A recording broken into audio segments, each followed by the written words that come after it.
راضی برضائے رب، رب کی رضا پر راضی رہنا۔ یہ بات کہ جو بھی کچھ ہوا یا ہوگا وہ اذن رب کے بغیر نہ ہوا ہے نہ ہو سکتا ہے، یہ تو ایمان کا منطقی تقاضا ہے۔ یہاں پتہ تک نہیں ہلتا جب تک کہ اللہ کی اجازت نہ ہو، اذن نہ ہو۔ تو جو کچھ ہوا اللہ کی اجازت سے ہوا، خواہ اس میں درمیان میں کتنے ہی عوامل آ گئے ہوں۔ کسی نے اٹھا کر آپ کو پتھر مارا، لیکن یہ پتھر آپ کو نہیں لگ سکتا تھا اگر اللہ نہ چاہتا۔ پتھر مارنے والے کا عمل اپنی جگہ ہے، لیکن آپ کو اس پتھر کا لگ جانا جو ہے یہ بغیر اذن رب نہیں ہے، لہذا اس کو سمجھیے کہ اللہ کی طرف سے آیا۔ ایک اس میں لطیفہ بھی ہے کہ ایک درویش یہ کہتا ہوا جا رہا تھا ایک جذب کی کیفیت میں، جو رب کرے سو ہو، جو رب کرے سو ہو، جو رب کرے سو ہو۔ ایک شخص نے اٹھا کر اس کے سر پہ پتھر نے مارا، اس نے پلٹ کر دیکھا تو شخص نے کہا مجھے کیا دیکھتے ہو، جو رب کرے سو ہو۔ اس درویش نے جواب دیا کہ یہ پتھر مجھے تو رب کے مارے ہی لگا ہے، لیکن میں دیکھ یہ رہا تھا کہ بیچ میں منہ کس کا کالا ہو گیا، کس نے اپنے لیے جو ہے وہ عذاب اللہ کا کما لیا، ورنہ مجھے بہرحال یہ پتھر لگا ہے تو اس میں اذن رب شامل ہے۔ اچھا، اب جو شے اذن رب سے ہو رہی ہے، بندہ مومن کا اگر اپنا تعلق اللہ کے ساتھ مخلصانہ ہے، اس میں منافقت نہیں ہے، اس میں ریا نہیں ہے، اس میں دھوکہ نہیں ہے، اس میں فریب نہیں ہے، مخلص مخلصین لہ الدین، تو اللہ تعالیٰ کا تعلق بھی اس کے ساتھ ریسیپروکیٹ کرتا ہے۔ اللہ تعالیٰ انا عند ظن عبدی بی، حضور یہ اللہ کا قول ہے حدیث قدسی میں کہ میرا بندہ میرے بارے میں جو کچھ گمان کرتا ہے میں وہی سلوک اس کے ساتھ کرتا ہوں۔ اللہ تعالیٰ بھی مخلص ہے، اللہ تعالیٰ کی مرضی کے بغیر کچھ نہیں ہو سکتا، تو یقیناً جو کچھ ہوا ہے اس میں میرے لیے خیر ہے، چاہے فوری طور پر مجھے ناگوار گزرا ہے، مجھے تکلیف ہوئی ہے، میرے لیے یہ شے جو ہے ناپسندیدہ ہے، لیکن ان دی لانگ رن مجھے یقین ہے کہ اس میں خیر ہے۔ بیدک الخیر انک علی کل شیء قدیر، اے اللہ تیرے ہاتھ میں خیر ہی خیر ہے، تو ہر چیز پر قادر ہے۔ اچھا، جو ہوگا وہ بھی اذن رب کے بغیر نہیں ہوگا، یہی تصور اس کے بارے میں ہونا ضروری ہے۔ اسی کا نتیجہ یہ نکلتا ہے جس کو قرآن مجید بار بار کہتا ہے، بار بار کہتا ہے، بار بار کہتا ہے، لا خوف علیہم ولا هم یحزنون۔ کیا مطلب اس کا؟ نہ ان پر کوئی خوف ہے نہ حزن سے دو چار ہوتے ہیں۔ عام طور پر یہ سمجھا جاتا ہے کہ یہ آخرت میں ہوگا، آخرت میں تو بتمام و کمال ہوگا، دنیا میں بھی ہوتا ہے۔ خوف کس بات کا بھائی؟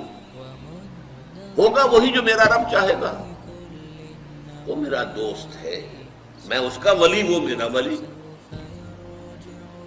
الا ان اولیاء اللہ لا خوف علیہم ولا هم یحزنون، جو اللہ کے ولی ہوتے ہیں، اللہ کے دوست ہوتے ہیں، ان کے نہ کوئی خوف ہوتا نہ حزن ہوتا ہے۔ خوف کس بات کا؟ ہوگا وہ جو اللہ چاہے گا، اور جو کچھ اللہ چاہے گا اس میں کوئی نہ کوئی خیر ہوگا، چاہے فوری طور پر مجھے نظر نہ آئے۔ قرآن کہتا ہے سورہ بقرہ میں عسیٰ ان تکرہوا شیئا وہو خیر لکم وعسیٰ ان تحبوا شیئا وہو شر لکم، عین ممکن ہے کہ تم کسی چیز کو ناپسند کرو درحال کہ اسی میں تمہارے لیے خیر ہو، اور عین ممکن ہے کہ تم کسی چیز کو پسند کرو درحال کہ اس میں تمہارے لیے شر ہو۔ اللہ یعلم وانتم لا تعلمون، اللہ جانتا ہے تم نہیں جانتے۔ تم افعال و اعمال و احوال و واقعات کے ظاہر کو دیکھتے ہو، اس سے متاثر ہو جاتے ہو، اس کے پردے میں کیا مشیت اذنی ہے، کیا ارادہ خداوندی ہے، اس کے پشت پر کیا چیز ہے جو اللہ تعالیٰ کو مطلوب ہے، یہ ہمیں نظر نہیں آتا۔ وی آر شارٹ سائٹڈ، ہماری نگاہ جو ہے بس کچھ دور تک جاتی ہے، اس سے آگے نہیں جاتی۔ لہذا افعال و اعمال و احوال و واقعات کے صرف ظاہر پر ہماری نگاہ ہے، باطن پر تو ہے ہی نہیں، لہذا ہم اس سے متاثر ہوتے ہیں۔ تو در حقیقت ایمان کا حاصل الا ان اولیاء اللہ لا خوف علیہم ولا هم یحزنون، اللہ کے دوستوں پر نہ کوئی حزن ہے نہ خوف ہے، کوئی سوال ہی پیدا نہیں ہوتا۔ اسی طریقے سے قرآن مجید جو ہے بلند ترین مقام جو انسان کا ہو سکتا ہے، اس کی تعبیر کے لیے الفاظ استعمال کرتا ہے رضی اللہ عنہم ورضوا عنہ، اللہ ان سے راضی ہو گیا، وہ اللہ سے راضی ہو گئے۔ یہ باہمی رضامندی ہے، دو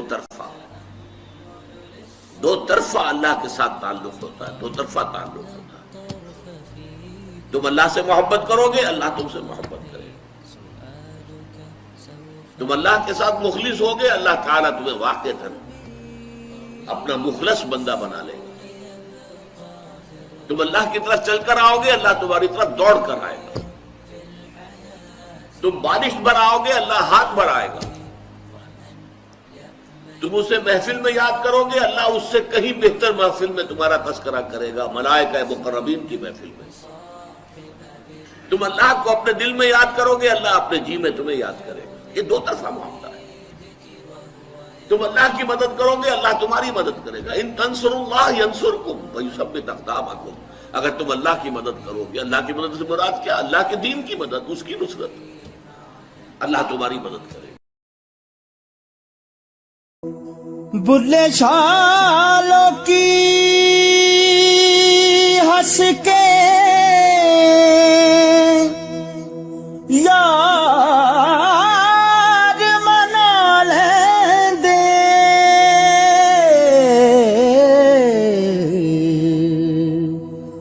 تے ساڈا رونا بھی نہ منظور ہویا، منظور